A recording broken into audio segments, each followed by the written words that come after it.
Allez, du coup, on est reparti sur du range cette fois, donc on va quitter tous nos délires de tendance. Donc, est-ce que vous avez des ranges à corriger? Alors, Calu. Non, non, ma connexion. Enfin, attendez, je vais regarder, mais je ne crois pas qu'elle soit revenue.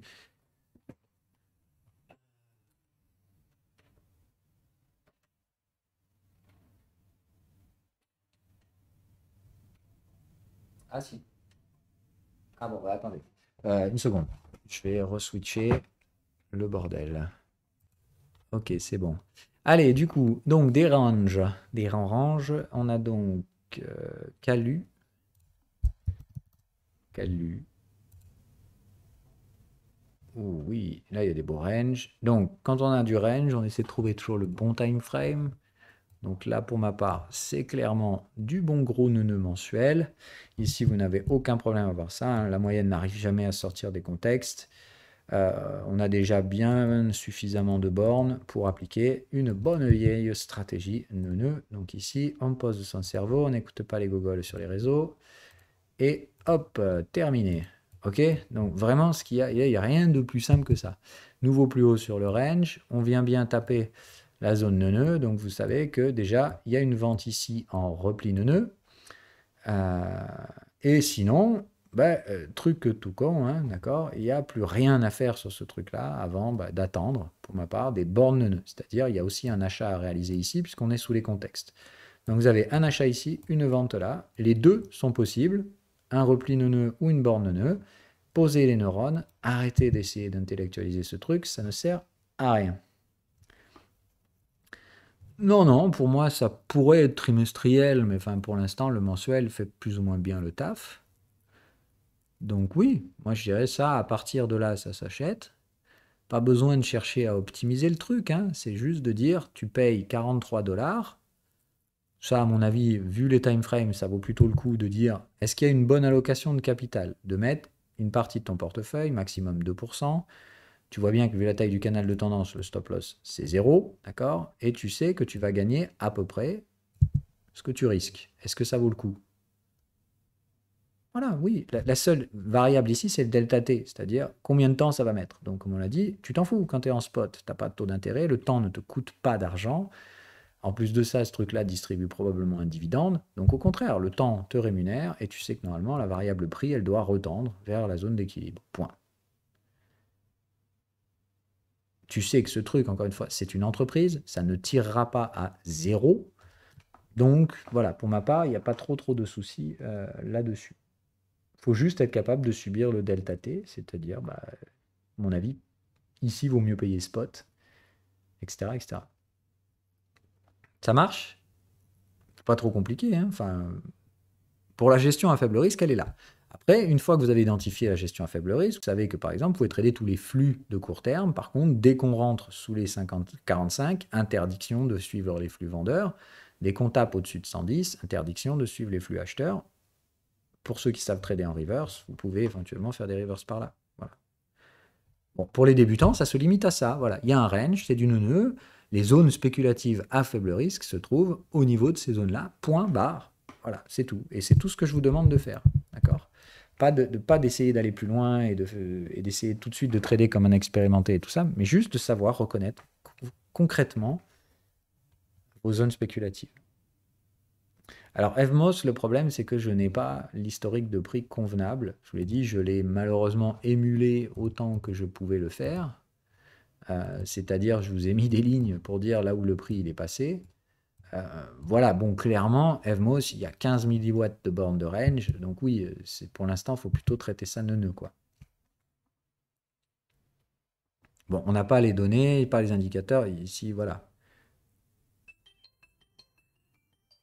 Ah merde. Euh, une seconde, je réponds au moins. Ok. Alors, c'est reparti. Désolé. Du coup, next, BitGet. Non, mais après, moi, j'ai pas trouvé BitGet. Euh, j'ai pas BitGet là-dedans. Ah si. Ah, mais c'est nouveau, ça. Ah, not so bad. Bon, après, ça, je suis pas trop fan. Bref, pas bon. Il y a un peu plus d'historique que chez les copains. Mais oui, dans tous les cas, hein, voilà, pure trading neuneu, on se prend pas la tête. Voilà, d'ailleurs, ce serait du daily, hein, neuneu, maintenant que tu as tes contextes en daily. Donc tu vois bien clairement que là, ça valait tout à fait le coup de payer Vevmos à 1,30.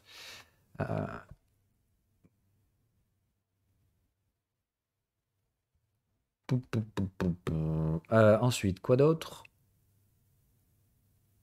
Ah oui, non, mais là, tu me mets le même graphique. Ok.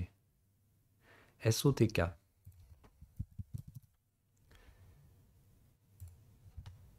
Ok, ah oui. On est sur du bon gros range à débile. Ici, probablement plus en hebdo. Ah, ouh, ça c'est intéressant. Alors ça va être bien piégeux pour vous. Trouver le bon time frame. Oh, oh là là. Qu'est-ce que c'est que ce truc?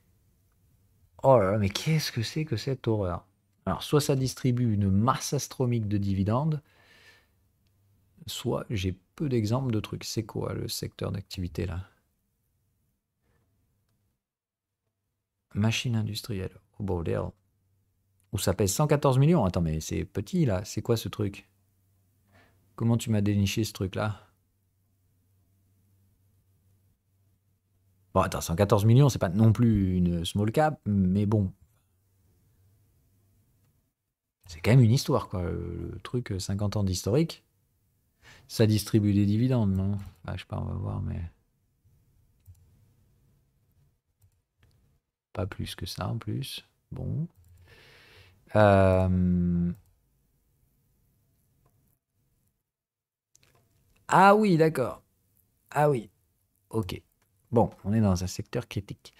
Ça va être compliqué. Bon, concrètement, là, je suis déjà en hebdo, je peux aller en mensuel, mais en mensuel, je vois bien que même là, il est probablement encore sur le time frame au-dessus. Donc ça sent le range trimestriel dont on tenterait éventuellement de sortir ici. Pour moi, on est plus sur des logiques de tendance. Et ici, je me poserais bien la question de la tendance multi-time frame avec time frame principal trimestriel. Mais enfin, encore une fois, des tendances multi-time frame trimestriel, ça crée des trucs, mais oublie la parabole. Et en plus de ça, on est sur des gros time frames. C'est quand même des tendances qui normalement doivent s'extrapoler pendant 20 et quelques années, quoi. Euh, alors oui, je pense qu'il y a de quoi faire dans les microprocesseurs. Mais bon, enfin, là déjà, on est en train de rouvrir des dossiers tendances. Donc pour l'instant ici, si vous tradez ça en range, ça veut dire que vous devez voir des renversements de contexte. Donc on cherche le range le plus large. Pour l'instant ici, vous avez une valeur qui monte, enfin une valeur, un 50% de contexte qui monte, un contexte qui monte, ça c'est la tendance. Donc vous n'ouvrez pas ce dossier-là, hein, pas de range là-dedans. Ici, il y a bien du range. Donc range daily pour l'instant sur Soteka, pour l'appréciation de vos trading de range, c'est là que ça se passe, ok? Donc il n'y a pas de souci. Pour l'instant, c'est là. Il en est où votre range? 1, 2, 3, 4, 5 bornes. Ok, donc 1, 2, troisième borne. Ça va pour tout le monde? 4, 5 égale, bah, à partir de maintenant, vous faites du neuneu là-dedans. Et puis voilà. Mais attention, faire du neuneu quand il y a des tendances sur les unités supérieures, favorisez plutôt les achats.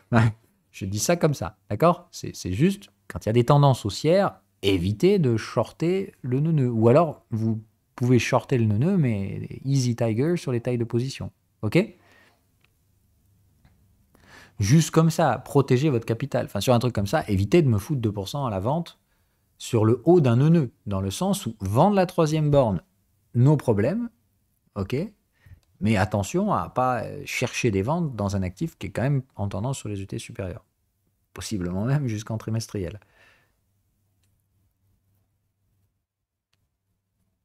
Ah non, mais trader, dès que tu me parles breakout égale tendance, égale on fait pas ça ici. Maintenant, si vous voulez, celui-là, bah, vous me le notez, là, SOTK, et on en reparle dans 15 jours dans la partie tendance. Là, on fera une analyse de tendance, de sa structure, etc. Bon, TLDR, je t'ai fait un petit dégrossissement. À mon avis, on est sur du multi-time frame trimestriel. Ça veut dire que si tu mets du capital là-dedans, il faut être prêt à le laisser 15 ans, hein.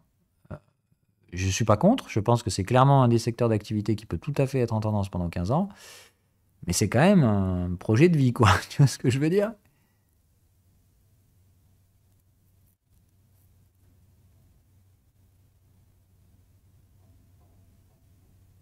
Pourquoi pas? Oui, oui, pourquoi pas. Mais la question, c'est où tu te positionnes, parce que multi-time frame, il y a une séquence à connaître, et je ne suis pas sûr que tu la connaisses. En tout cas, si tu connais la séquence multi-time frame, et que tu essaies de faire ça tout seul, c'est inquiétant pour ma part, parce que tu es blanc là.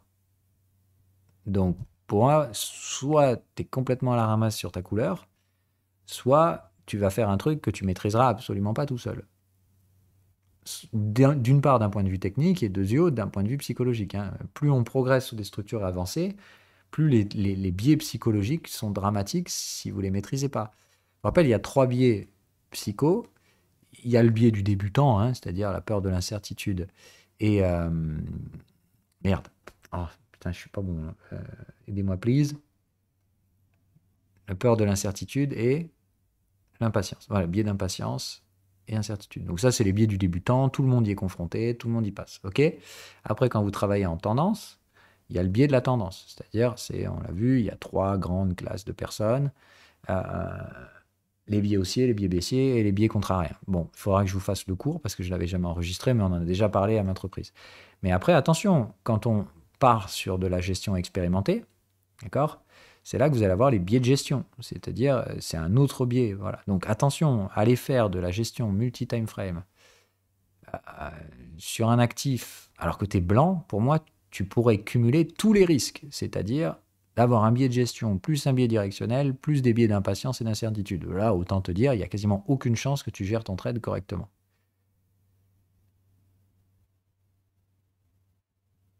Ouais, bon, raisonnablement, 3 ans pour de l'autonomie à niveau expérimenté, oui. Ou pour être sûr, au moins, je peux mettre le tampon en disant, bon, lui, il peut se démerder tout seul. Voilà. Après, ça ne veut pas dire que tu ne...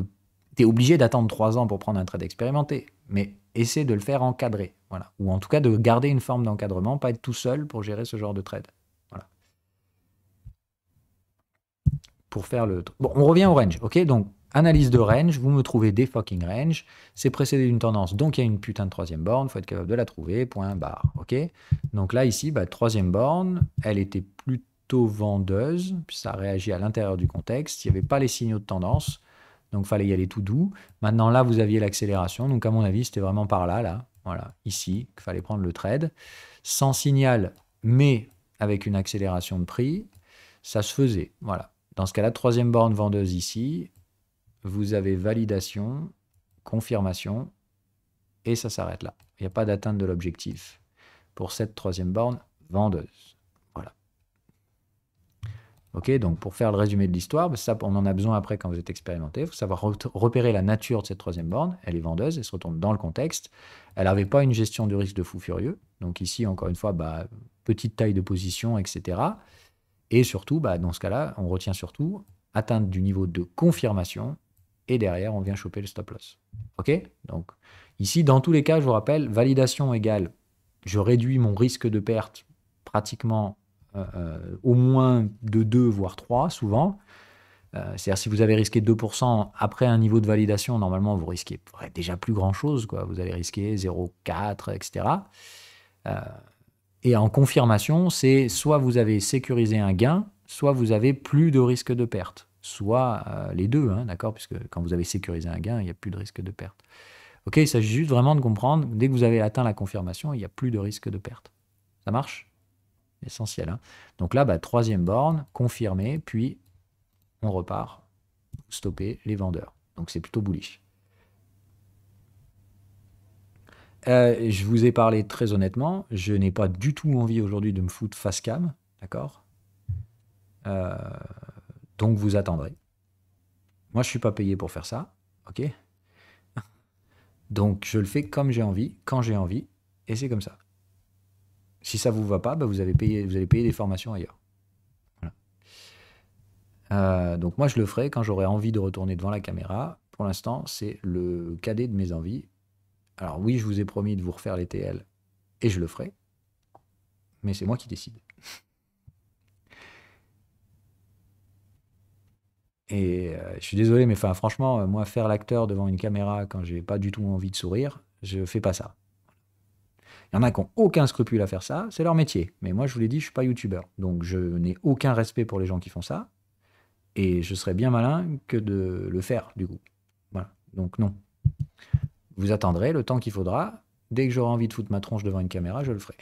Ça fait partie des priorités, mais pour l'instant, j'ai pas du tout envie de jouer l'acteur devant une caméra.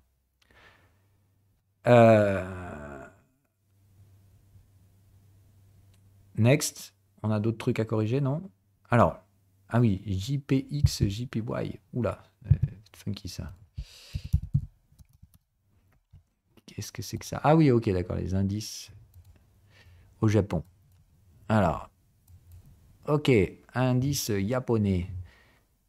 Donc vous voyez que malgré l'effondrement de la devise, oh my god, bon après on regarde en yens du coup, hein, mais vous voyez que malgré le pseudo-effondrement de la devise dont on nous a parlé, ils sont pas morts les Japonais. Donc comme je vous dis encore une fois, c'est de l'illusion, c'est de la grande illusion pour moi ce qui se passe à ce moment sur le dollar. Attention, le jour où on va remettre ça en question, ça va pas être beau.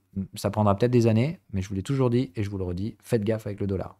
Pour moi, 30% des valorisations en dollars sont fausses, parce que 30% de la masse monétaire en dollars va se vaporiser, mais ça ne viendra pas de la Fed, ni de bulles de marché qui vont exploser, ni de rien du tout, mais juste de désendettement globalisé du monde en dollars, ainsi que la perte de son statut de devise de réserve, sans que ce soit pris par un autre. Je l'ai dit, on va se retrouver probablement dans un monde assez emmerdant, dans lequel on n'aura vraiment plus de repères de valeur. Fameuse crise de valeur. C'est-à-dire les États-Unis ne remplissent plus leur rôle de devise de réserve mondiale et la Chine n'est pas encore apte à le faire. Donc, quid de comment on va faire pour faire tourner le monde pendant ces quelques années. Donc, ici, si on cherche le range, c'est pas possible d'aller en hebdomadaire, on est d'accord. Ici, on a des structures de tendance. Donc, utilisez le dashboard. Où est-ce que je vais trouver un range? En daily. Eh bien, ça rate pas. Ok, range précédé donc d'une structure de tendance. Où se trouve la troisième borne?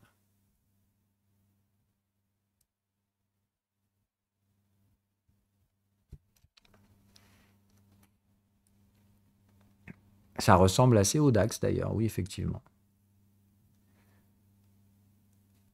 Alors, est-ce qu'elle vous semble être en retard? Ou pas?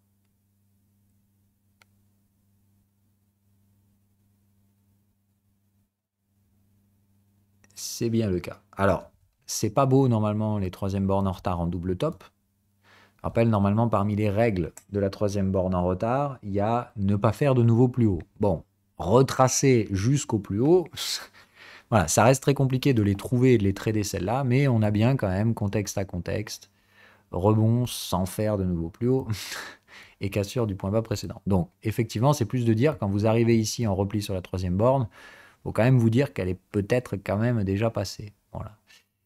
Donc ici, c'est très rare d'avoir ce type de range-là, ok. Mais globalement, pour moi, ça reste quand même que là, il y a une borne évidente qui a été faite.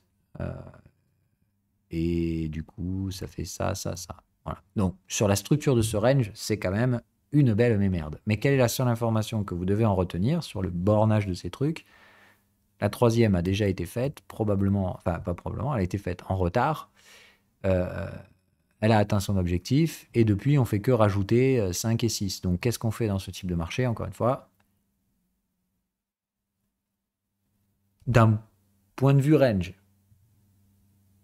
le mieux à faire, comme c'est précédé d'une tendance, c'est de chercher plutôt des achats que des ventes. Ou en tout cas, si vous prenez une stratégie là-dedans, il n'y a plus que du nœud à faire. Donc, on prend le sommet qui a été tradé, le plus haut, donc c'est plutôt là, je pense, le plus bas, on met ses fibos, on ne réfléchit pas, ok. Dès que ça décale dans la zone fibo sous les contextes, comme par exemple c'était le cas ici, ben on achète, malgré le fait que tout le monde vous dit « Ah, c'est la fin du monde, le Japon va mourir ». Nope, d'accord. Réfléchissez pas. Voilà, comme je vous dis, dans ces cas de figure-là, vous êtes sous le contexte, pas de range neuneux, allez-y. Voilà. Ça, pour un mec qui a très peu d'expérience dans les marchés, il n'y a aucun souci. Dites-vous que c'était quand même précédé d'une tendance haussière, donc vaut mieux favoriser les achats du neuneux, quoi. Voilà. Maintenant, vous pouvez éventuellement tenter des stratégies vendeuses également. Là, on est passé pas loin, hein. Donc là, vous auriez pu vendre en neuneux aussi. Mais rappelez-vous que quand c'est quand même précédé d'une tendance haussière, il vaut peut-être mieux ici limiter vos prises de risque à 1% de capital. D'accord? Et là, du coup, 2. C'est probablement la meilleure démodulation que vous avez. C'est-à-dire, vous n'êtes pas du tout encore en train de faire du trading en tendance, mais retenez quand même que quand vous faites du neuneux précédé d'une tendance, c'est-à-dire il y a plus de 4 bornes dans le range, Vous vous rappelez de ce que c'est nœud. On trade en nœud quand clairement il y a 0 direction et qu'on n'a pas assez d'historique. Autrement dit, il n'y a pas eu de tendance préliminaire. Et à défaut d'avoir eu une tendance, ben, on va trader des bornes nœud. Quand vous avez eu une tendance, mais que le range est mature, on applique du nœud aussi, puisqu'à partir du moment où il y a 4 bornes et plus, on n'appliquera que des stratégies nœud. D'accord? Mais si ça a été précédé d'une tendance, c'est quand même de privilégier le sens précédent pour votre modulation du risque. Donc, je vends maximum 1% de risque et j'achète maximum 2. Voilà. C'est plus pour essayer de préserver votre capital. Point barre. Ça marche? Donc, le Japon, on va pas se tordre le cul. Pour ma part, c'est pas bear, tout comme le reste du monde n'est pas bear. Et comme les cryptos ne le sont pas non plus. C'est mon avis personnel, vous en faites ce que vous voulez, mais j'ai quand même un peu d'expérience sur les structures spéculatives et la valeur. Next. Il y a une fille. OK. Alors, on va utiliser le dashboard, c'est quand même l'intérêt. Donc pareil, ça va être en daily qu'on trouvera des ranges. Allons-y. Donc, ici, on a un beau range. On vérifie quand même que l'hebdo n'ait pas été renversé. Et c'est le cas. Donc, le range est en hebdomadaire. Il est précédé d'une tendance ou pas, ce range? Attention, question piège. Alors, oui, mais c'est quand même un peu excessif, les gars, quand même. Enfin, si j'enlève les prix, voilà les boîtes de contexte. Donc, là, on n'est pas simplement précédé d'une tendance, on est précédé d'un excès. D'accord? Donc, attention quand même. Sur ce genre de truc, je tire la sonnette d'alarme. Il faut que vous soyez capable de repérer. Ça sent votre truc, là. Si on corrige ça en tendance, c'est hyper excessif, nique sa mère. Donc, soit c'est du multi-time frame, soit c'est une bulle. OK? Mais là, franchement, c'est plutôt une analyse de tendance qu'il faut faire sur cet actif-là pour savoir normaliser l'excès. Hein, d'accord? Donc, avant de trader ce genre de range, là, précédé de poussée verticale des prix, quand vous voyez les boîtes de contexte comme ça qui sont éclatées 20 fois, d'accord? C'est plutôt de l'ordre de l'excès que de la tendance. Donc ici, vous êtes précédé d'un mouvement directionnel, ok, mais nique sa mère les excès, quoi. Donc attention sur ces trucs-là. Hein. Voilà, c'est typiquement là où vos troisième bornes, vous allez les attendre longtemps, quoi. Juste, on va jamais aller les chercher parce qu'on n'aurait jamais dû monter aussi haut. Donc, pour être capable de structurer ce truc-là, chose que vous ne savez normalement pas faire, parce que c'est du niveau expérimenté là. Donc on est 2 crans au-dessus. Ok, donc je passe tout de suite l'analyse de ce truc-là. Parce qu'ici, on n'est pas précédé d'une tendance, on est précédé d'un excès de marché. Donc, vous ne tradez pas ce genre de range, sauf si vous êtes encadré par un expérimenté. Hein. Donc là, c'est même pas être encadré par un jaune, c'est être encadré par un orange. Autre chose? Je sais, c'est frustrant hein, d'être dans les marchés et de se retrouver tout le temps à dire ouais, mais bon, au final, ça je peux pas faire, ça je peux pas faire. C'est patience. Hein, faut construire la maison dans un ordre précis, c'est hyper important. Le Nasdaq. Bon, le Nasdaq, c'est la même chose que ce qu'on a fait avant. Hein. Enfin,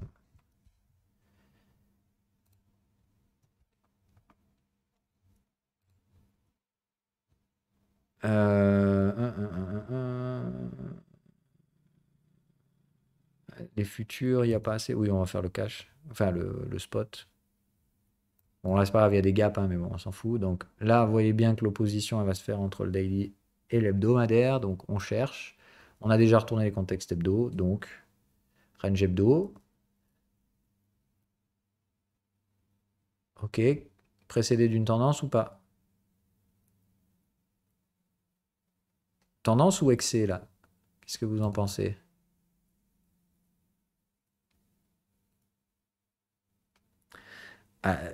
C'est un peu excessif. Voilà. Donc rappelez-vous, les excès, c'est de dire qu'en plusieurs fois de suite, vous avez les deux boîtes de contexte, support et résistance, qui sont un peu arrachées. Donc là, c'était un peu excessif sur la période août 2021, décembre 2021. D'accord? Donc du coup, vous savez que sur cette période-là, c'est quand même un peu chelou. Voilà. Il y a eu un peu des excès. Donc là, pareil, quel est votre réflexe dans ces trucs-là?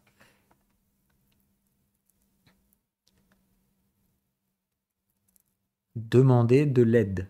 Non, c'est pas on passe, on demande de l'aide. Voilà. Ça veut juste dire qu'ici, il peut y avoir des pièges.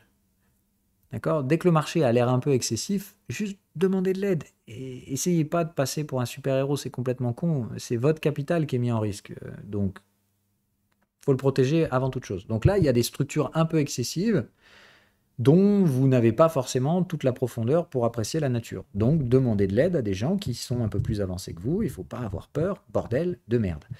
Je sais pas moi, quand vous progressez dans un sport, par exemple, ok, on va prendre des sports à la con, là où il y a des grades, type le judo, le karaté, etc. D'accord. Bon, concrètement, est-ce que tu veux apprendre à faire Mawashigeri, coup de pied circulaire, alors que tu es ceinture blanche? Ça sert à rien, tu vas te péter les ligaments ou tu vas t'exploser la gueule. Ok? Donc, ça sert à rien, tu apprendras à le faire plus tard, patience. Voilà. Ok? C'est vraiment important de comprendre cet aspect de progression. Tu peux pas être ceinture noire en arrivant, c'est pas possible. Enfin, tout ce que tu vas faire, c'est te faire mal, quoi. Ok? Donc, doucement, les gars.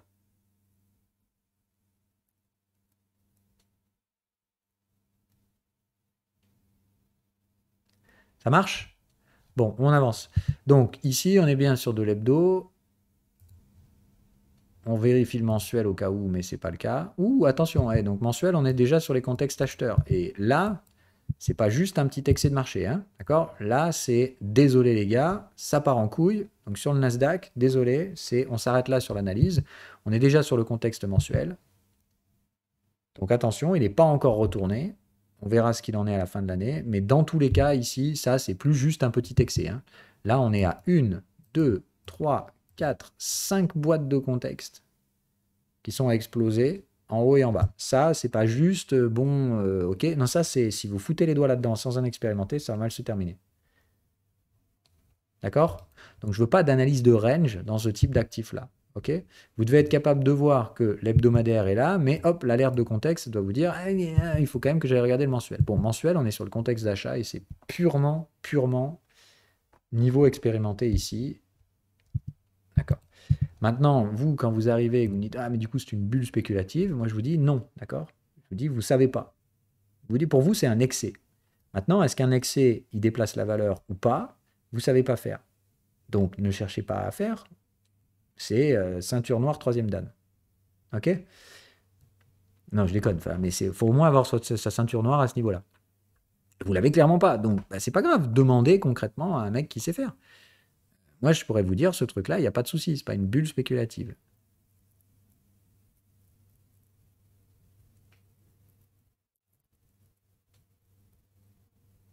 Non, non, non, non, non, non. Ici, on fait du range. Donc, on ne va pas mélanger du contenu expérimenté au milieu de tout ça. Voilà. C'est pas faute de l'avoir fait, l'analyse du Nasdaq, hein. D'accord?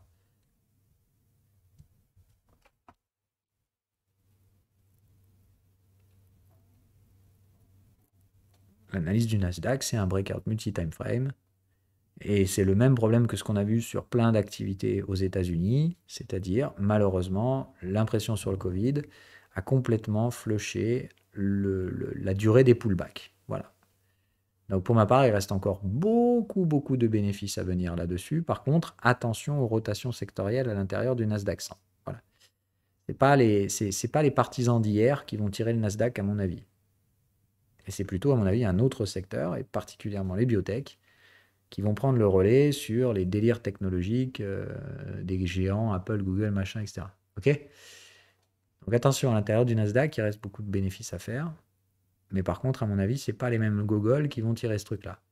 Il y en a qui vont tomber, à mon avis, comme les Apple, et j'en suis pas encore sûr, hein. Pour l'instant, ça ne fait que spéculer. Il y en a qui vont se maintenir, comme les Google, les Amazon, etc., et qui vont avoir des retracements à produire. Tiens, d'ailleurs, bah, si vous voulez en chercher des ranges, là, il y en a, hein. Tu prends du Nvidia, d'accord, c'est hyper excessif, ok, donc on n'analyse pas ce type de range, mais ça, c'est une tendance multi-time frame, et ça, quand ça va relancer, ça va être folklore, hein. Euh, vous avez quoi d'autre? Microsoft, c'est plutôt la fin. Ça devrait ranger si ça se pète pas trop la gueule. Mais Amazon, pareil, on est sur une structure où, ouais, même si ça retrace un peu, voilà. Ça, c'est un pullback, hein, d'accord? Donc, il y a encore de la place pour retracer sur Amazon. C'est clairement excessif, mais voilà, c'est pas de votre ressort de savoir si c'est une bulle spéculative ou pas. Hein. C'est juste de dire que si vous divisez ça, encore une fois, par la masse monétaire et la croissance réelle de l'entreprise, voilà, c'est pas totalement extraverti l'action de prix sur Amazon. Google, c'est pareil, c'est un peu excessif, mais attention, hein, c'est probablement juste qu'il n'y a plus de rendement à faire pendant 4-5 ans sur ces valeurs-là. Elles vont rester en range. Hein. Donc, c'est juste de comprendre, pour moi, ce n'est pas ces actions-là qui vont ramener le Nasdaq sur des ATH, etc. C'est ces actions-là qui vont probablement, par contre, donc, maintenir des niveaux de valorisation relativement flat pendant quelques années. Mais le rendement, il va venir d'ailleurs. Dans le Nasdaq 100, il n'y a pas du tout que de la techno, machin, truc chouette là. Ok? Bon, voilà pour la réponse à votre question. Maintenant, on revient sur des trucs de range. Donc, en range, si on doit chercher des trucs, il y en a plein. Cisco, c'est pas excessif. Ça, c'est pur range, hein, d'accord? Donc ça, on fait très très attention sur ce truc-là. Euh, mais ça sent le gros range, hein, voilà. Donc, pas trop de soucis là-dessus, normalement. Hein. Qui y a d'autre là qui va être en range? Je sais pas. Tapez des lettres au hasard, hein. Enfin voilà, on va le faire, tiens. C'est ce que vous devez faire. Alors, pas des G. Quoi que si, tiens, Vinci. C'est pas totalement excessif, donc c'est plutôt bien. On va en hebdo. On a un bon gros range. Tiens, ça c'est des exercices des étudiants. On a un bon gros range. C'est un peu le foutoir là sur les contextes quand même. Voilà, oh, le ramassage du Covid, c'était une histoire sur Vinci quand même. Hein. Donc là, franchement, même moi, je sais pas trop quoi faire avec les bornes de contexte. Là, c'est un peu le folklore. On va essayer de compter à l'envers. Hein, donc on va dire là, on vient bien de faire contexte à contexte. La fois précédente, je dirais là. Là, c'est quand même compliqué vu la violence des changements. Bon, voilà. En gros, le range, ça donnerait ça pour les bornes, pour ma part. OK? Donc ça nous fait 1, 2, 3, 4, 5, 6 bornes. Donc qu'est-ce qu'on fait? Neuneu! OK? À partir de là, on n'appliquait que du neuneu. C'est-à-dire, on plaçait ces bornes là et là. Et là, vous aviez une belle borne neuneu. Et là, la deuxième. Et vous voyez que celui qui allait m'intellectualiser Vinci, ouais, mais l'entreprise fait des bénéfices, je sais pas quoi, machin, un truc chouette, il s'est tordu les neurones pour pas grand-chose. Vous trouviez les deux bornes de ce range, impec, avec achat, take profit en quelques semaines, vente, take profit en quelques semaines. Et ça valait la peine de se torturer le cerveau?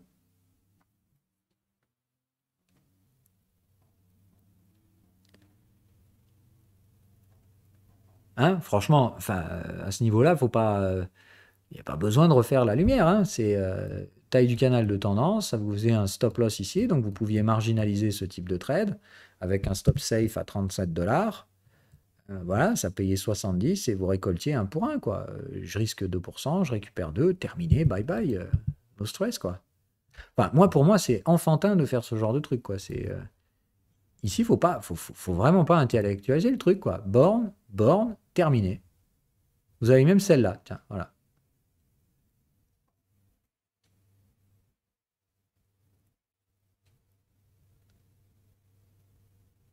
Donc là, vous aviez les deux. Hein. Vous aviez un premier trade là. On peut dire que l'objectif était plus ou moins fait par là. Vous aviez la moyenne. Ouais, je suis pas sûr que voilà. Bon. En tout cas, soit vous l'avez récupéré là, soit vous l'avez récupéré là. Et entre-temps, vous auriez pu en relancer un là si vous vouliez. D'accord? C'est-à-dire, si vous avez pris là, ok, et que vous avez fait votre TP ici, vous auriez pu en prendre un deuxième derrière qui fait la même chose. Si vous aviez pris que celui-là et que vous n'avez pas fait le TP ici, bon, on est d'accord que là, les 50%, ils sont faits. Hein, d'accord? Donc, si vous n'avez pas récupéré là, votre TP, il est fait là. Et là, vous ne faites pas stopper. Hein, d'accord? Il n'y a pas eu de validation entre les deux, donc pas d'abaissement de stop loss et tutti quanti. Donc là, normalement, votre stop loss, il avait la taille du canal de tendance. Donc votre stop loss était à peu près par là. Et puis voilà, hein, easy, tranquille. Ça marche? Pas besoin de se prendre la tronche.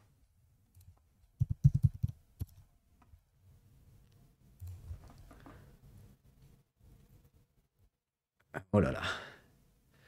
Alors pour l'instant, donc on serait sur du range en daily. Tendance, pas excessive. D'accord? Sur ce tuté-là, la tendance n'est pas excessive. un peu longue, mais encore une fois, il n'y a pas d'explosion des boîtes de contexte, etc. Regardez bien ça, sinon précédé d'un excès égale faites-vous assister. Donc là, il n'y a pas de souci, c'est une tendance. On retrace l'historique de ce range.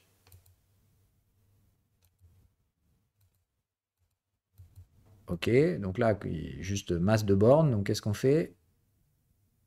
On va sur l'UT supérieur ou neuneu. Hein. D'accord? Toujours pareil. Donc là, pareil, est-ce qu'on aurait pu trouver du neuneu? Alors, on est mature à partir de là. Donc, tac, tac.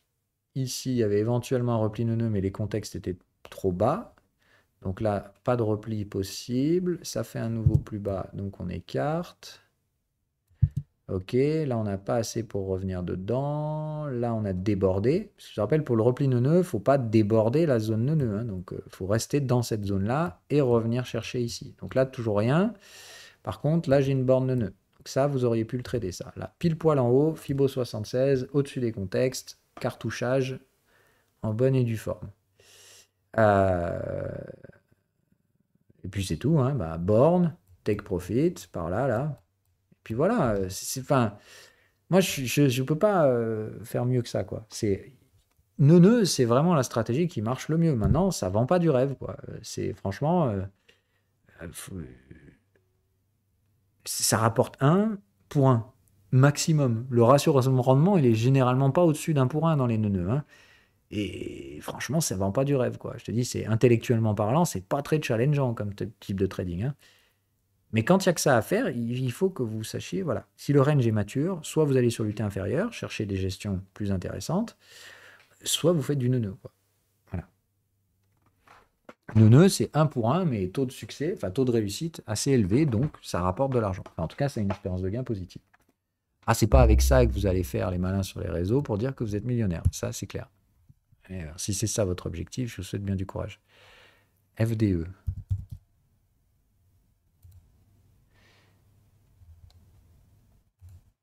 Alors,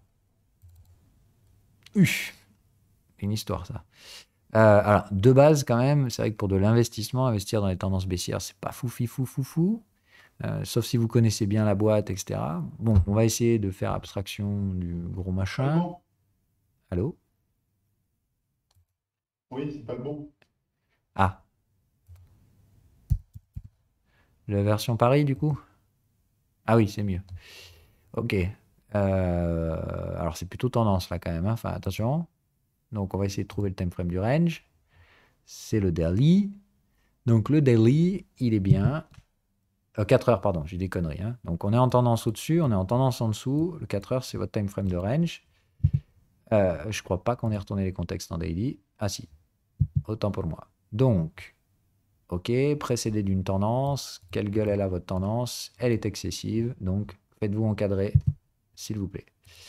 Ok, navré, hein, mais ça nécessite de demander ici à un expérimenté. Il y a beaucoup trop de boîtes de contexte qui ont été disjointes dans cette structure de tendance. Ok? Donc je suis désolé, on ne va pas plus loin ici. Je préfère que vous ayez ces bons réflexes de OK, je sais pas, je demande, plus que de vous apporter ici des réponses pour que vous ayez l'impression que ouais, non, c'est vrai, c'est pas trop compliqué, je peux le faire tout seul. Non, non, c'est faux. Voilà. OK, protégez votre fucking capital. C'est vraiment la base. Oui, oui, il y a une 3BR en approche. Mais attention, une troisième borne, c'est une réaction typique dans un range précédée d'une tendance. À quel moment je t'ai dit qu'il y aurait des troisièmes bornes dans les marchés excessifs? C'est pas des troisièmes bornes qu'il y a dans les marchés excessifs. C'est soit des dead cat bounce, soit tu vas te faire dégommer ta gueule. C'est-à-dire, c'est en train de monter pour une bonne raison, et vend la troisième borne, elle a entre guillemets pratiquement plus d'une chance sur deux de se faire squeezer.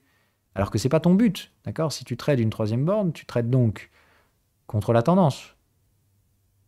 Normalement, tu traites les prises de profit de la tendance.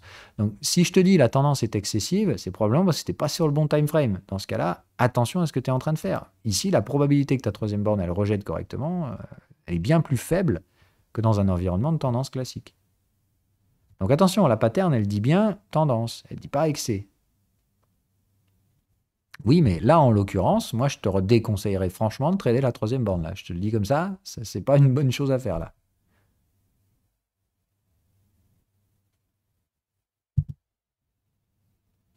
Déjà, perso, je pense qu'on n'y va pas. Hein. À mon avis, ça fait ça, et puis ça part comme il faut. Quoi. Voilà. Et puis si ça fait une troisième borne, ça va rester là et puis ça va la casser après. Donc bref, ça c'est une tendance sur les UT supérieures. Donc faut pas, voilà, ou évite là ici. La tendance est forte en plus sur ce time frame là. Donc quoi qu'il se passe, c'est plutôt du ressort ici du suivi de la tendance plus que d'essayer de choper les troisièmes bornes contre la tendance.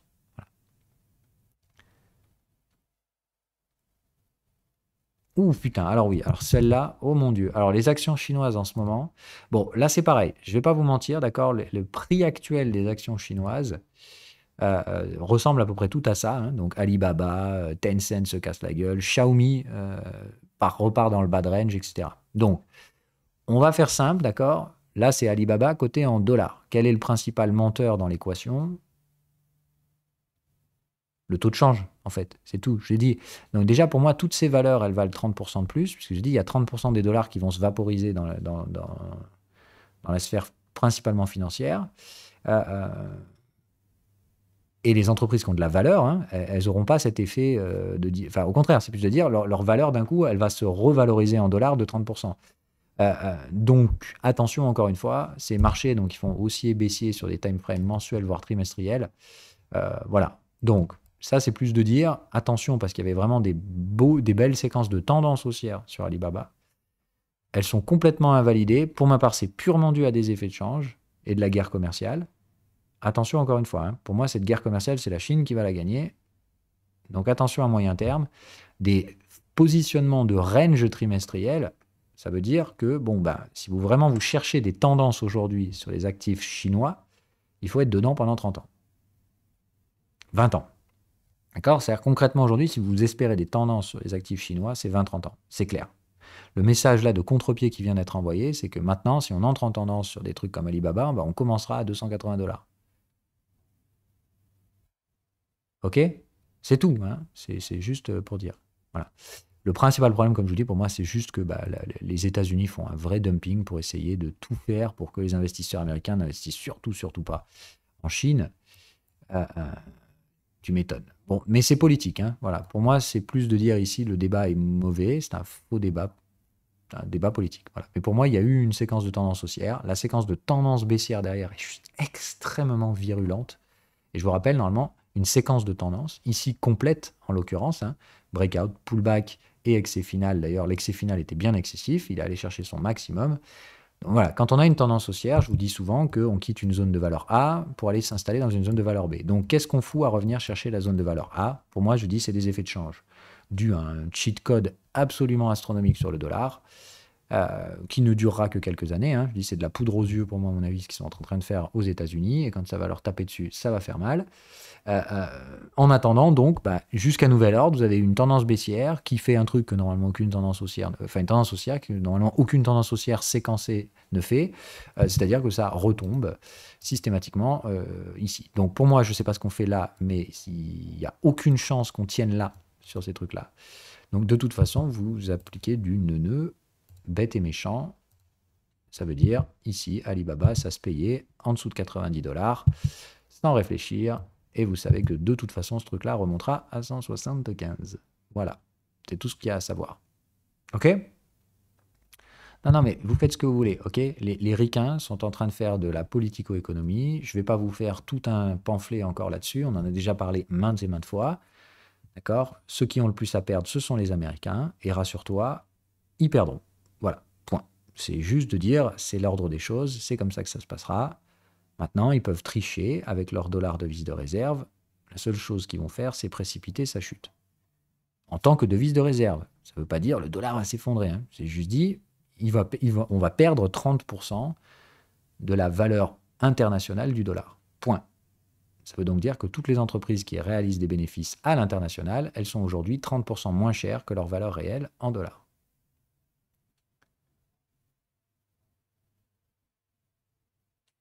Ça vaut pour toutes les entreprises européennes qui réalisent un chiffre d'affaires à l'international, etc. Hein. Ça vaut pour toutes les entreprises américaines qui réalisent qui réalisent la majeure partie de leurs bénéfices hors de la zone économique américaine.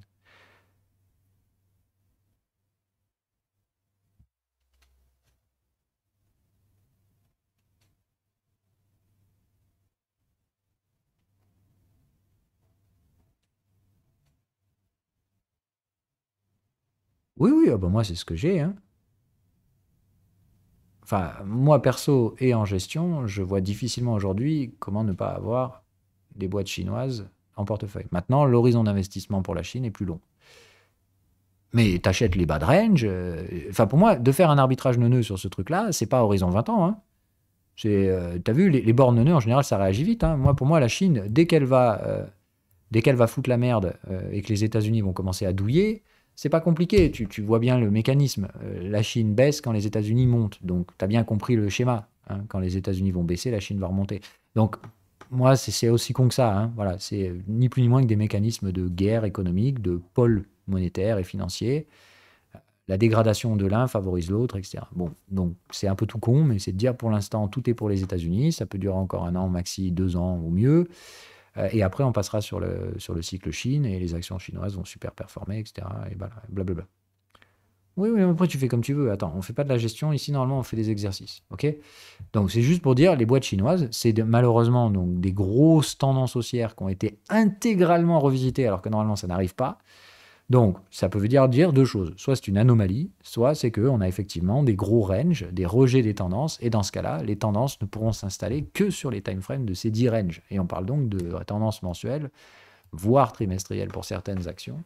Dans ce cas-là, on l'a dit, ce sont des tendances qui vont s'extrapoler sur des durées raisonnablement de 10, 15, 20 ans. Donc il faut être prêt à, encore une fois, ces durées-là, hein. 10, 15, 20 ans, c'est le trait d'une vie, quoi. Donc faut quand même être rationnel.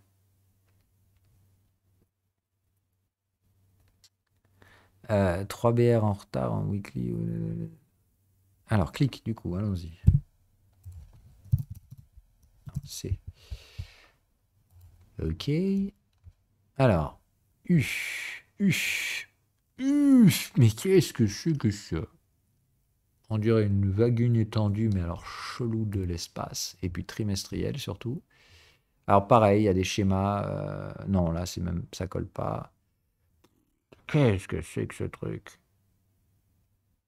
Je sais pas ce que c'est. Franchement, je suis désolé, je sais pas ce que c'est que ce truc. Ça correspond à aucune séquence que je connais. Moi, si ça avait payé par là, je t'aurais dit oui. Bon, maintenant, ça a tenu. Ça a pas tenu. Non, non, non. Franchement, moi, si ça avait tenu là, je t'aurais dit oui, en vague 5 étendue. Euh, mais là, il y a trop de clôtures. Alors, faut voir si les clôtures annuelles se sont faites là. Ouais, non, voilà. Pour moi, c'est clairement pas bon, hein. Le souci, c'est 2008. 2008. Mais pour moi, l'année 2008 aurait pas dû être aussi baissière pour trader une vague 5 étendue. Donc moi, désolé, hein, quand j'ai ces trucs-là, la pattern est annulée, je l'invente pas. Il se trouve qu'ici, elle se joue quand même. Voilà. Donc attention, pour moi, ça, c'est très compliqué à dire. Je peux difficilement imaginer que ce truc-là extrapole réellement de la valeur. À défaut, du coup, ce serait trader ça comme un range haussier, on va dire à la limite. C'est un range dans lequel il vaut quand même mieux favoriser les achats plus que les ventes. Mais bonjour, la durée des bornes. Je suis déjà en trimestriel et j'arrive pas à stabiliser la valeur. Je vous rappelle, les ranges, normalement, vous devez avoir des contextes qui se font un peu massacrer, mais regarde le truc, quoi. Enfin, je t'enlève les prix, là. Tu te rends compte du machin, là? C'est un hachage de valeur sans nom, quoi. C'est jamais vraiment suffisamment haussier pour tenir au-dessus des moyennes. Tu vois, à chaque fois que ça tient au-dessus des moyennes, bam, on y revient. Donc, vraiment prudence sur ce genre de truc. En fait, essayez pas de mettre les doigts là-dedans. Ça, c'est très, très compliqué. C'est ni de la tendance, ni du range. C'est du range tendanciel en permanence. C'est très, très compliqué, quoi.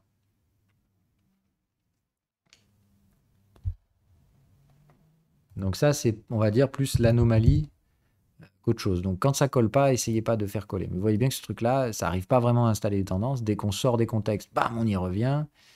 Euh, c'est un peu compliqué. Ok. Alors ça, bah oui. Après, de quel time frame on parle? Moi, je pense que là, il n'y a pas de souci. Une belle tendance qui se fait complètement dégommer. Tu vois, comme quoi, rien n'est acquis, hein, mais la valeur remonte toujours. Donc là, je sais pas. Putain, ce truc-là est quand même passé de 55 $ à 2. Ah bah oui, mais c'est Bank of America, je suis con. Ouais, bon, bah, Bank of America, la crise de 2008, voilà quoi. Moins 95%. Moi, c'est le niveau où normalement j'estime qu'à moins 95%, tu n'as aucune chance de te relever. Maintenant, là, c'est plus de dire que justement, la baisse était complètement hors norme et injustifiée. On revient retrader dans la zone de valeur de la tendance, alors que là, il y a bien eu tendance, témoignent les pullbacks et que c'est finaux. Donc là, pour moi, c'est plus de dire, ça, ce sont des anomalies de pricing. On n'avait rien à faire ici, quoi. Rien à faire ici. Voilà. Mais par contre, à partir de maintenant, hein, ça se traderait comme un nœud annuel. D'accord? Enfin, trimestriel, quoi. Voilà. Mais vous mettez ce truc-là. Bon, vous n'avez pas les contextes en trimestriel. Donc, soit vous apprenez à les tracer à la main. Mais dans tous les cas, ici, vous me foutez vos neuneux et terminé, quoi. Voilà. Viens là, toi. Putain, je vais y arriver. J'arrive pas à choper la mèche. Il n'y a pas de mèche ou quoi? Bon, peut-être pas de mèche. Ok. Ah oui, ok, non, c'est un squeeze de prix. Ok. Donc bon, voilà, hein, ici, sans trop se prendre la tête, ça vaut le coup de prendre un achat là, et puis voilà, quoi. Sans trop se prendre la tête. Maintenant, voilà le deal, quoi. Tout comme là, tu prends une vente, et puis voilà. Ça vous va? Enfin, pour moi, ça, il y a que du neuneu à faire là-dessus maintenant, hein. C'est complètement anormal que ça ait baissé aussi fort ici, hein. Pour moi, ça aurait dû repayer immédiatement là à 14 dollars. Tu vois qu'au final, on descend à 2. Ça veut dire, ici, déjà, tu payes là, hein. Tu te manges ce 80% de baisse sur ton investissement. Pour au final faire x2. Hein, c'est-à-dire que pour moi, acheter Bank of America à 10-12 dollars à l'époque, c'était pas du tout un mauvais trade. Pourtant, tu vois, j'aurais fait ce genre de truc, tout le monde sur le réseau m'a dit: ah, mais t'es vraiment un abruti, t'as perdu 80% de ta valeur au plus bas, t'es vraiment un mongol. Et bah, tu vois, seulement, allez, bon, quand même, pratiquement 10 ans plus tard, d'accord, tu fais x2. D'accord?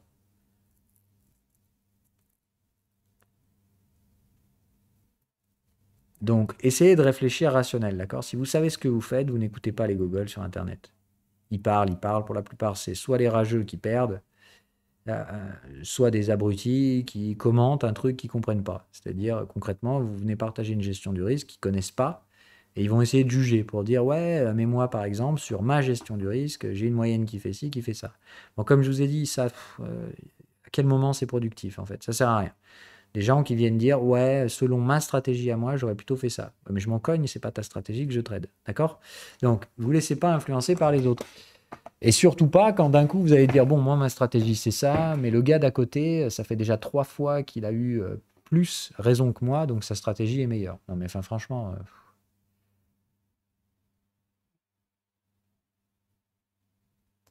d'accord, on compare pas les quéquettes et surtout pas, comme je vous dis, on fait des statistiques. Donc c'est plus de dire si concrètement vous êtes en train de comparer deux stratégies avec 1000 trades chacun et que vous trouvez une stratégie plus performante, là ça peut peut-être valoir le coup de changer, mais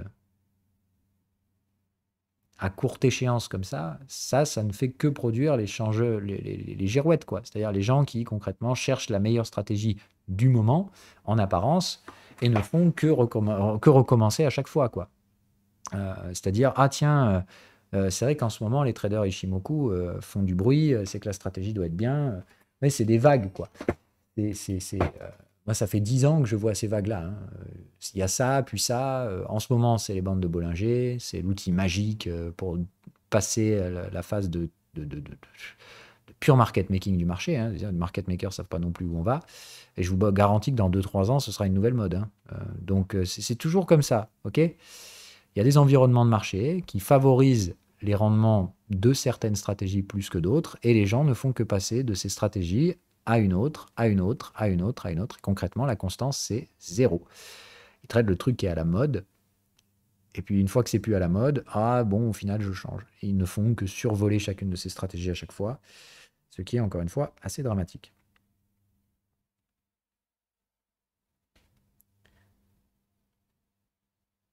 Alors, supposant qu'ils disent vrai, tu parles de quoi? Ah, des gens qui, oui, oui, qui te montrent leur stratégie. Oui, bien sûr. Ça, c'est le biais cognitif de base, montrer ses gains et pas ses pertes. Ça, évidemment, qu'on connaît tous. Bref, SEDG. OK. Et après, on va se laisser. J'ai pas mangé encore et je commence à avoir un peu faim. Alors, attention au contexte à contexte mensuel, mais sinon, bah, hebdomadaire. Attention, c'est un peu excessif. Donc, pareil, on essaie de se faire encadrer, mais ça ne vous empêche pas quand même de faire l'exercice de compter vos bornes.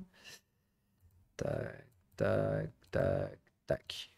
C'est funky furieux, d'accord? Donc, dans tous les cas ici, neuneu, puisqu'il y a plus de bornes, etc. La troisième était pas là.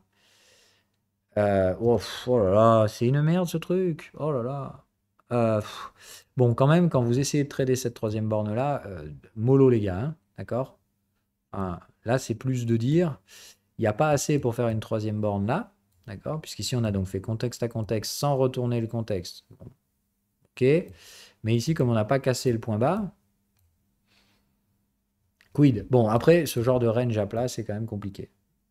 Donc ici, moi, je sais pas, mais c'est vrai que quand même, quand je compterai les bornes, je me dis, ici, on a frappé deux fois les contextes. Je peux pas, raisonnablement parlant, dire que ça, c'est, il n'y a pas eu un déplacement de prix quand même là. Donc moi, j'aurais quand même à dire, bon voilà, tac, tac, tac, ça veut dire bah, doucement si vous tradez cette troisième borne.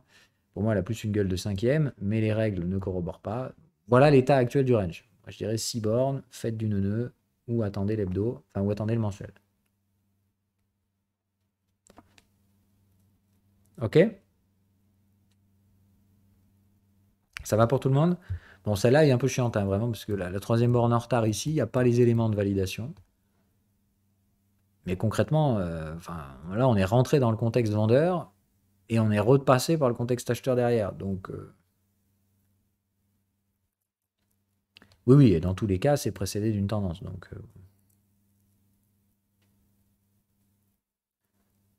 ça, c'est vraiment rare, hein. Enfin, je vous dis après, il faut être honnête, les indicateurs connaissent pas le turfu, hein, et ils travaillent avec les éléments qu'ils ont. Et c'est vrai qu'ici, l'algo a protégé en disant je retourne pas le contexte. Euh, voilà quoi. Il retourne pas le contexte, mais en attendant, on passe bien de contexte à contexte. Donc bref, c'est relativement rare. Moi, je suis pas tout à fait d'accord ici avec l'algo qui a protégé le retournement. Mais de toute façon, c'est souvent les cas de figure dans lesquels j'empêche le retournement du canal, c'est souvent quand il y a des grosses tendances, quoi. Donc, on va dire ici, je vous protège les fesses. Ça va vous induire un peu en erreur, mais au moins, vous évitez de trader les trucs n'importe comment.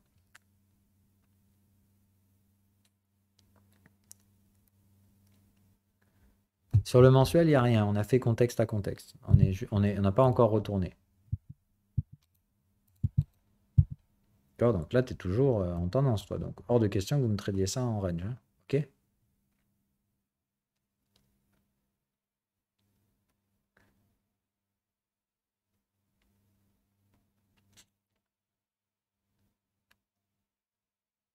Ok. Un dernier où on se souhaite bon appétit et on recommence dans 15 jours, tranquille, comme d'hab.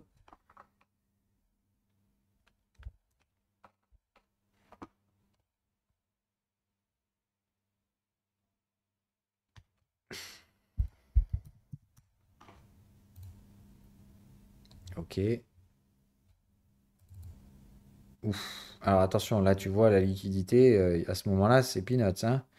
Donc, moi, je sais pas. Après, là, je commence effectivement à avoir de la liquidité. Donc, je sais pas si on peut faire abstraction de ce qu'il y a avant. Mais ça, je me pose la question. Enfin, pour moi, je sais même pas s'il y avait vraiment des activités de trading là, quoi. Ici, j'ai du volume qui arrive. Donc, ok. Ok, à partir, voilà, pour moi, c'est minimum déjà 2003. Je sais pas pourquoi il y a autant d'historique avant, mais ça m'avait pas l'air très très liquide. Donc, je ferai pas attention à ce qu'il y a là. Donc, attention, dans ce cas-là, vos contextes sont faux. Bon, c'est neuneux, quoi. Enfin, tu vois ce que je veux dire? Tac, tac, tac, voilà. Moi, ça, en l'état, je peux pas trader ça, je peux pas faire attention au contexte. Voilà, bon, bref, pour moi, mauvais exemple. ARWR sort de là, quoi. Enfin, là, toute cette partie-là est non liquide. Donc, pour ma part, ARWR, ça fait partie des trucs que vous ne pouvez pas, en fait, utiliser les contextes ici. Pour ma part, ils sont un peu trop faussés. Allez, peut-être éventuellement par là, quand même. Mais, pareil, compliqué, quoi.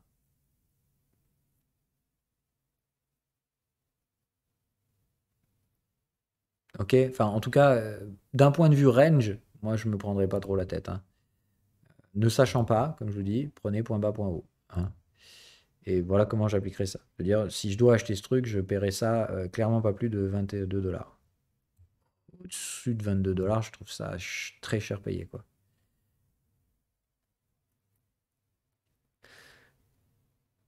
Ouais, ouais, là, clairement, ça se voit sur la gueule des bougies que tout ça, ça a fait bouger les contextes, mais concrètement, c'est quoi ça? C'est de la valeur ou non, il s'y passe rien, en fait. J'ai l'impression de voir un shitcoin, en fait. Enfin, tu sais, un shitcoin, sauf que là, je vois bien qu'il y a des échanges et il y a des prix, quoi. Donc là, il y a de la valeur. Tout ça, je sais pas ce que c'est, quoi.